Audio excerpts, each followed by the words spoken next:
अलका जी, मोहम्मद फैयाज हमारे साथ जुड़ रहे हैं, जिन्होंने वो फहरिस्त गिनाई थी और जिसमें आपने ये कहा कि इनसे ज़रा ये भी पूछिए कि वहाँ उज्ज्वला योजना का लाभ किस तरीके से मिल रहा है। उज्ज्वला योजना तो खुद में अपने आप में करप्शन का अड्डा है, आपने ये कहा। हमारे साथ फैयाज जुड़ रहे हैं। फैयाज, कैसे हैं आप? आवाज़ आ रही है आपको? बस बिल्कुल ठीक। जी जी बोलिए। एक्चुअली आपने जो कहा था पार्लियामेंट में, वो हमने यहाँ डिस्कशन के दौरान रखा कि जो पॉजिटिव चेंजेस आए हैं उनको खातिर में लाना चाहिए, उनको एक्नॉलेज करना चाहिए। ये बात आपने पार्लियामेंट में कही थी।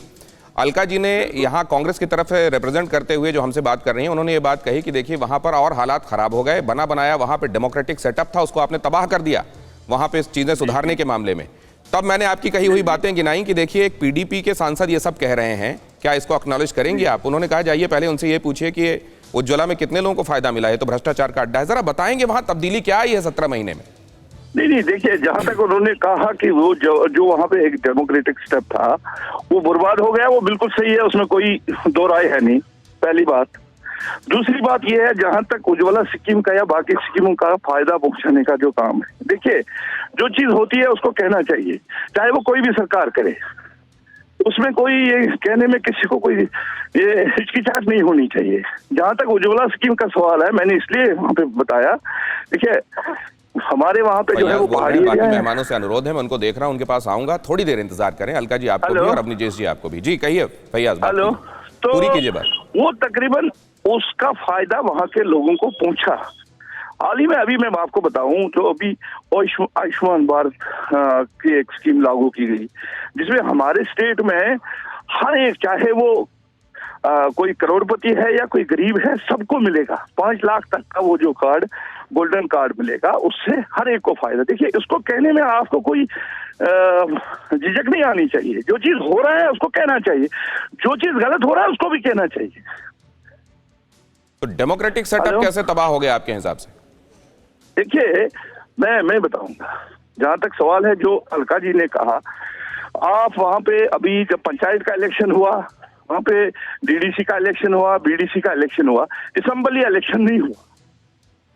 देखिए इस वक्त जो है, आप जब ब्यूरोक्रेट कहीं पे चलाते हैं, उनके पास लोग नहीं जाते हैं, उनका सिस्टम है, चलाने का अलग तरीका है, लेकिन जो लोगों के चुने हुए नुमाइंदे होते हैं उनसे लगे। आप देख लीजिए अभी जो है हमारे पार्लियामेंट में, राज्यसभा में जम्मू कश्मीर की कोई नुमाइंदगी रही नहीं। चलिए तो अवनीश जी, ये फर्क है और इसलिए कहा जा रहा है कि लोकतंत्र का भला नहीं हुआ वहां। दिनेश जी, जब 19 जनवरी 1990 के पश्चात वहां से 5 लाख हिंदू कश्मीरी निकाल निकल गए नहीं, ये लोग तो कहते हैं भगोड़े थे इसलिए भाग गए यहाँ से। कोई अपना घर छोड़ के भागता है क्या? तब लोकतंत्र जीवित था वहां पर। उसके बाद जो चुनाव होते थे, एक ही समुदाय रह गया, तब लोकतंत्र जीवित था। वो 5 लाख लोग, 5 लाख परिवार जो है जम्मू में, दिल्ली में, पंजाब में, अलग अलग जगहों में, दड़बों में, कैंपों में, टेंटों में पड़े रहे पिछले 30 सालों से। वो ठीक है, वो लोकतंत्र है। क्या किया पिछले 30 सालों में उनके लिए, और कौन उसके लिए जिम्मेदार? उसकी जिम्मेदारी तय होनी चाहिए कि नहीं होनी चाहिए? अपने ही देश में एक आदमी शरणार्थी बन जाता है, इसकी जिम्मेदारी कौन लेगा अपने कंधों पर? उस समय की सरकार लेगी कि नहीं लेगी?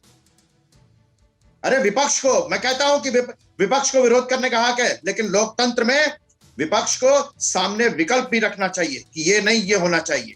2G की बात करते हैं आप, 2G से जिनके घर छीन लिए गए उनसे वो ज्यादा बेहतर है या 2G? और यहाँ पे तो 500 टावर तोड़ दिए गए, उसकी तो बड़ी उछल करके कांग्रेस समर्थन कर रही थी, और आज यूरोपीय यूनियन की बात कर रही है कि परवाह देश की, सोमवार से शुक्रवार रात 10 बजे TV9 भारतवर्ष पर।